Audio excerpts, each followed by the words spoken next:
继续关心 APEC， 代表咱总统去参加 APEC 领袖会议的张忠谋，伫 APEC 领袖的酒会顶悬有含日本首相岸田文雄，也有南韩的总统尹锡悦坐做伙。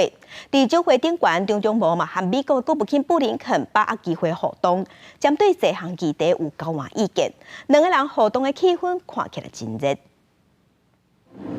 港府人张淑芬最近开酒行入会场，咱国 APEC 领袖代表张忠谋出席2023 APEC 领袖酒会，气势看起来袂歹。两人入场了后，做伙坐伫咧上尾排。头前是日本首相岸田文雄、印尼总统佐科威，一个南韩总统尹锡悦。中国国家主席习近平是无出现。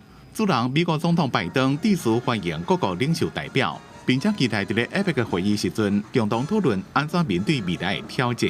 That's why we're all here. I'm looking forward to seeing all the progress we're going to make and all the bridges between our people we're going to continue to build in the months and years ahead. So thank you all again for being here and welcome to San Francisco. Thank you. 张忠谋甲美国国务卿布林肯也趁机会交谈，就几多项议题交换意见，气氛袂歹。